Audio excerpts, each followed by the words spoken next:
One and we're live. Good evening, everyone.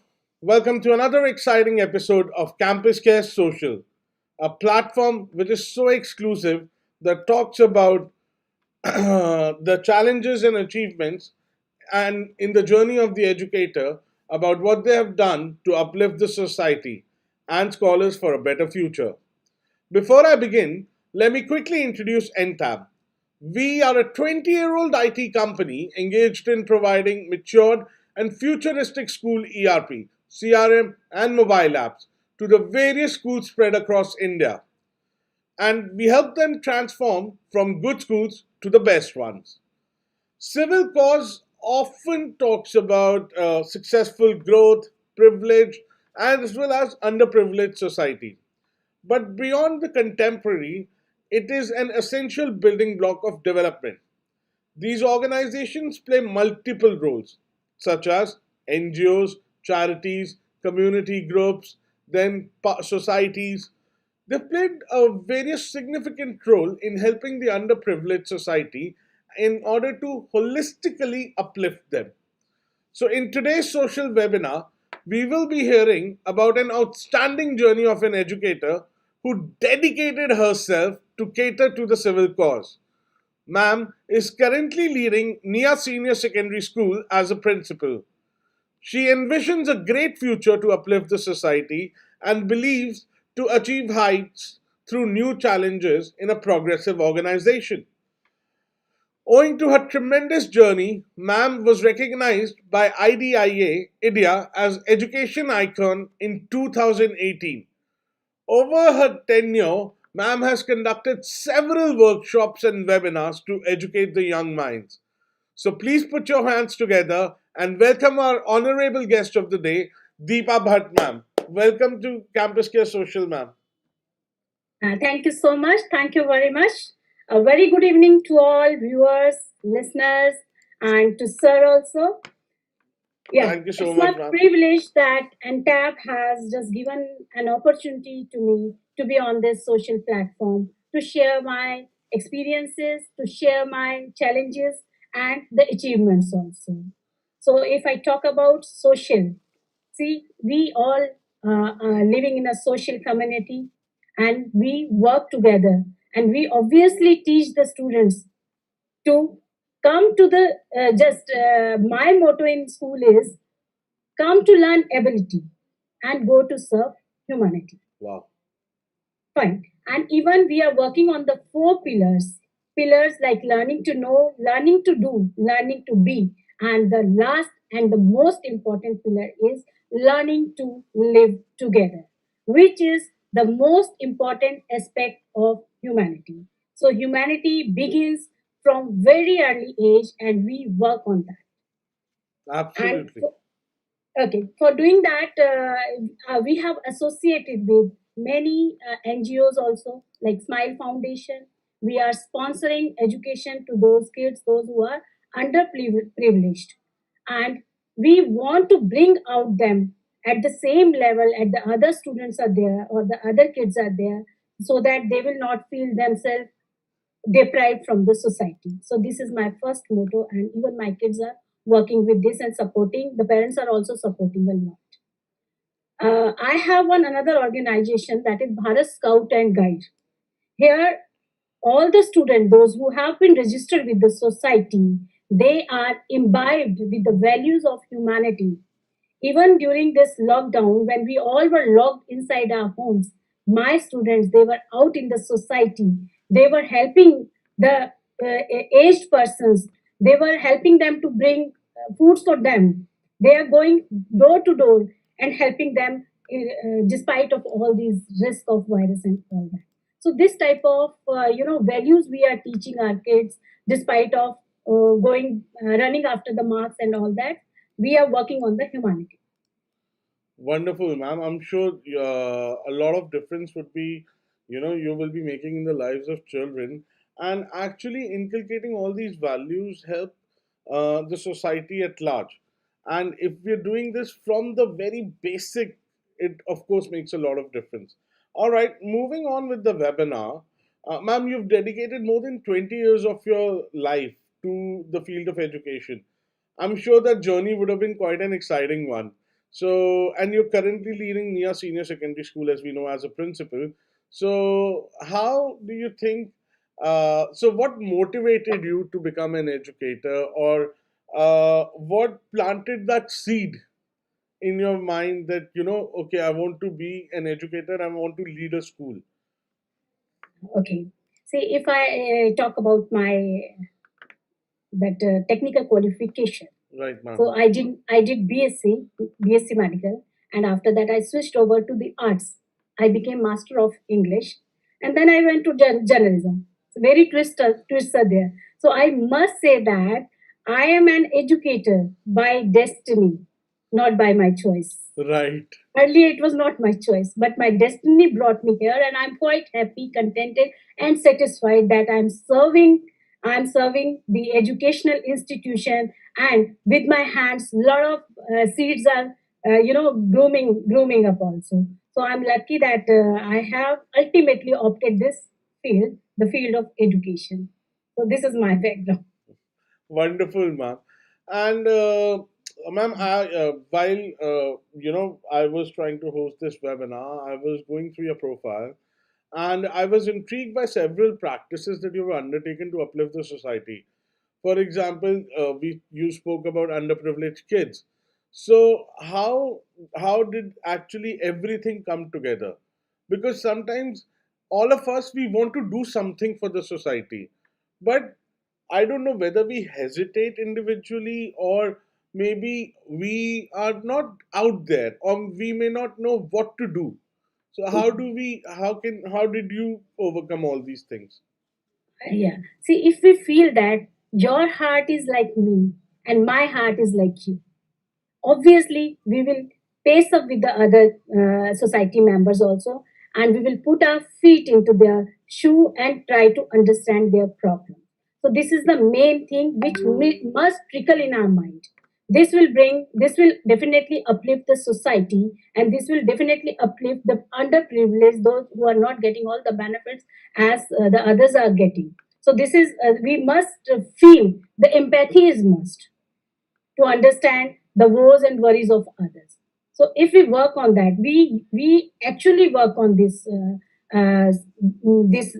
aim, that we must uplift the underprivileged, those who are not getting all the benefits which they deserve as a human being. We must do something for them.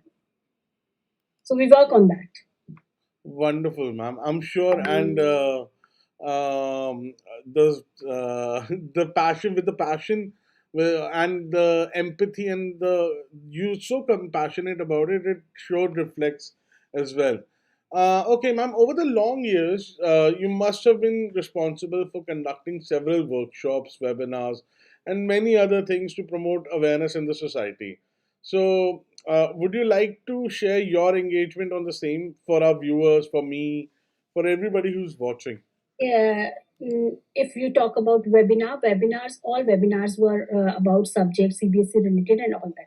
But practically, we work for the society. My students, even my teachers, and myself also engage ourselves to clean up the nearby areas. Okay. We launched a campaign, Swachh Noida campaign, and even our school was selected in shortlisted by our chairperson, that Noida CEO, and we received award for that also. And in that, actually, the school is situated in between the marketplace, and lot of filth you can find over there.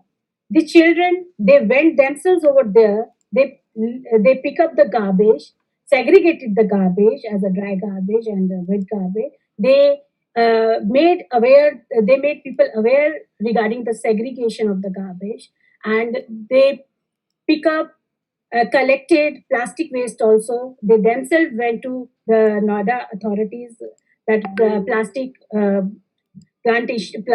plantation where the work is done, and they put all that plastic over there. Even the parents also joined us, and we took this campaign for at least a week. And yeah, now you can see that place, that is actually Bangel marketplace, and it is now very much neat and clean. And even the authorities, they are also astonished, and appreciating the students' efforts. So we are working for the society in this way also. Wonderful, ma'am. Okay, so from this only, ma'am, this one thing wherein you can request a student to do it, but that won't work. How did you inspire them? Because if only you inspired and motivated them, then everything comes together on its own, right? So, how did you do that? What is your Inspiration, mantra? yeah, inspiration or leadership begins from within ourselves. I myself have started this campaign. Right. I picked up the garbage, and then my students also started, and my teachers also started. Though they are in the team of Bharat Scout and Guide, Hmm. so they are being taught all these values there also. Right. So that is why they are eager to do all these work without any objection, nothing, and willingly they are doing all this. Right. So I guess, ma'am, then the same concept follows that a job of a leader is to walk the path and then make others walk the same path. So that's what you did. That's wonderful, ma'am. That's actually very practical approach you have undertaken. Okay, ma'am, moving forward, an NGO or basically a non-governmental organization helps to empower the underprivileged and helps to achieve great opportunities for the people who are a part of that. You spoke about your contribution towards Smile Foundation. So, ma'am, how did this journey come together? Did you approach them or they approached you? And for example, how will a layman work with the Smile Foundation? Yeah. Actually, the school it was already associated with Smile Foundation, and I joined this institution in last year only in June 2019. The school Mhm. was already associated with Smile Foundation. I have just carried over this legacy, Okay. and they approached themselves to us.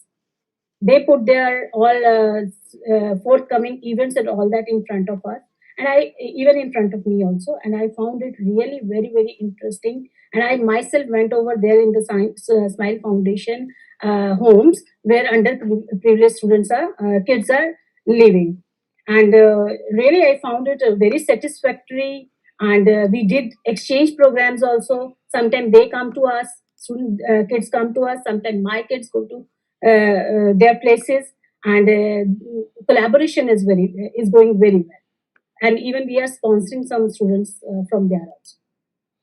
Wonderful, ma'am. Ma'am, one quick query from YouTube is being asked by Mr. Naresh Mohanty. He's asking, can you please explain whether civil cause or social cause is affecting the students, and if they are affecting, how is it? Yes, Basically, it is definitely affecting, and there is a thin line of demarcation between civic cause and social cause. right, If I particularly talk about civic, it comes about our fundamental rights also, right, right, right, right? And if I talk about social only, the social comes the society. right. And there are societal changes, and we have to change from time and again as per need of society. So societal cause, that is all depends upon us. How much we can help the society. We are not bounded anywhere. But in civic cause, we have some, duties and rights also. So we can prevail those only. So this is there is a thin line of demarcation, but the result is same. Both are working for the welfare of the society. Right. Moving forward, ma'am, I know that you've opened a free public library for the privileged as well as underprivileged students, and it is a noteworthy cause. But I want to know whether did you face any obstacles from the privileged side or from the underprivileged Yes, side? yes, yes. You know what I See, mean, right? yeah, we actually this all planning was done during this lockdown period. So practically, what problems will be there that I cannot quote. Right. So when Okay. we go offline, then only I can talk about the problems and all Okay, no problem, ma'am. Moving forward, um, I mean, the entire industry knows that you're a tenacious leader who's very dedicated. So, how do you envision the future of our young scholars who are constantly being prepared for success by instilling civil elements in them, like by such a leader like yourself? So what would be that. the, Yeah. Go on, ma'am. Yeah. Yes, we must focus on the four pillars I have already told. Learning to know. When a child comes, the child must know what he is going to do, why he or she is going to do this work. Then learning to do. Once a child knows why I am doing, now how to do. Second comes how. Now we focus on learning to do. Then once he learns how to do, then learning to be. Here the humanity comes, the social values come, and the last pillar, that is learning to live together. Once a child learns how to live together, the child can live in any society, and wherever flaws will be there, that person will definitely uplift that society, because now he has or she has learned to live together. So these are the four pillars we must follow. Ma'am, taking cue from that, do you think the concept of experiential learning, wherein it's now going on earlier, to very honest, if we see our gurukuls, like Nalanda University, or if we go in way in the past, at that point of time, there was experiential learning. Then the advent and everything came. Now we are again talking about experiential learning. So, do you think experiential learning helps in forming a good civil society? 100%. 100% experiential learning help a child to grow into a gentle human being. Right. That's why, new education policy that is also focusing on experiential learning. Art integration has already included in the syllabus of CBSE, just to promote experiential learning. And as you talked about gurukuls and all that, the experiential learning was being taken care at that time. But now also we have started with CCE pattern. There also we use experiential learning. It got only 1 or 2 years gap in between, but still we are into experiential learning, and that is must. Until unless we will not experience anything, how would we come out of that? Or how would we find the solutions for those problems, until unless we will not experience that? So experiential learning is really very, very important to make a person a gentle person and a social person. Wonderful, ma'am. And coming on from now, taking you from experiential learning, because and let's go in a bit in the past. You said that you've created an integrated program, exchange program between the privileged as well as underprivileged. Ma'am, any hindrance, any And hesitation, stigma attached to it? no such hindrances we had faced over, but the little thing what I felt over that, when those kids, those who are underprivileged, they are brought into the company of other kids, they feel sometimes they feel themselves some Complex. complexity they feel. So the first and foremost focus must be there. They must feel easy over with other community people. So they should be there.